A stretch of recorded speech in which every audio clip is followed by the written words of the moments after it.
आजच्या तासामध्ये periodic classification of elements मध्ये आज आपण मूलद्रव्यांचं ब्लॉकमध्ये रूपांतरण कसं केलेलं आहे आणि कोणते कोणते खंड पाडलेले आहेत याविषयी माहिती बघणार आहोत. या ठिकाणी या जर आपण बोर्डावर पाहिलं तर आवर्त सारणी काढून दाखवलेली आहे. आवर्त सारणी व्यवस्थित समजून घ्या. ही आहे आपली या पद्धतीनं आवर्त सारणी. या आवर्त सारणीचं चार खंडामध्ये रूपांतरण S block, P block, D block आणि एफ ब्लॉक. या पद्धतीनं एस आणि पी यांना नॉर्मल एलिमेंट्स म्हणणार आहोत.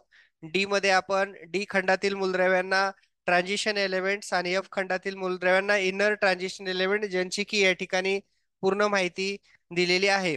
ते एस का, डी का, पी का आणि एफ का, तर इथल्या दोन गणामध्ये असलेल्या मूलद्रव्यांचा शेवटचा इलेक्ट्रॉन हा एस ब्लॉकमध्ये एस खंडामध्ये प्रवेश करतो, एस ऑर्बिटमध्ये प्रवेश करतो, म्हणून याला एस खंड म्हणायचं. इथला जो एलिमेंट आहे शेवटचा या सर्व मूलद्रव्यात सुद्धा डी ऑर्बिट डी कक्षेमध्ये प्रवेश करतो, म्हणून यांना डी खंड. तसंच पी कक्षेमध्ये आणि एफ कक्षेमध्ये शेवटचे इलेक्ट्रॉन प्रवेश करतात. यानुसार यांचे चार खंड पाडलेले आहेत. प्रत्येक खंडाला काय म्हणायचं हे मांडलेले.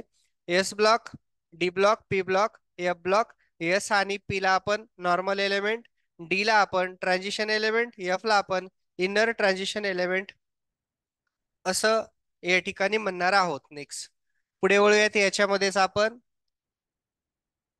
पहिला पार्ट याच्यातला, S and P block elements are called normal elements. Next D block elements are called transition elements.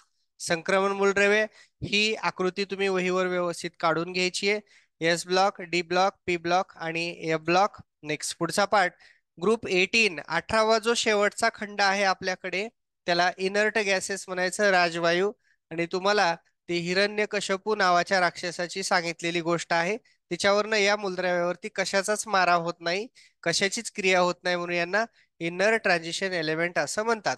F block is called inner transition element. F Khandala आंतर संक्रमण मूलद्रव्य असं म्हणायचं, इनर ट्रान्झिशन एलिमेंट. नेक्स्ट पुढे ही सर्व मूलद्रव्ये आहेत वेगवेगळ्या पद्धतीनं मांडलेली. चार भागामध्ये या आवर्त सारणीचं रूपांतरण केलेलं आहे.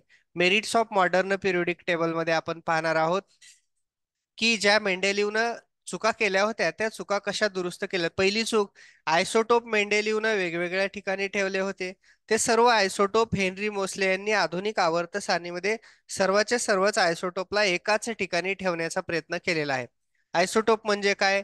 अशी मूलद्रव्ये, एकाच मूलद्रव्याचे अनेक रूप ज्यांचे अणुअंक सारखे असतात पण अणुवस्तुमानांक भिन्न असतात, त्यांना मेंडेलिव्हनं वेगवेगळ्या ठिकाणी ठेवलं. त्यांना या आधुनिक आवर्त सारणीत एकाच ठिकाणी ठेवलेला आहे. नेक्स्ट पुढचा पार्ट याच्यातला, मूलद्रव्यांची मांडणी ही अणुवस्तुमानांकाच्या चढत्या क्रमाने केल्यामुळं आधी लहान हलकी मूलद्रव्ये कमी असतो अणुवस्तुमानांकाची आणि नंतर जास्त अणुवस्तुमानांकाची जड मूलद्रव्ये क्रमाने मांडलेली आहेत. नेक्स्ट पुढं, आणि मूलद्रव्यांचं वर्गीकरण हे खंडामध्ये केलेलं आहे. ब्लॉक्समध्ये चार खंड, एस खंड, पी खंड, डी खंड आणि एफ खंड अशा पद्धतीनं मूलद्रव्यांचं वर्गीकरण केलंय.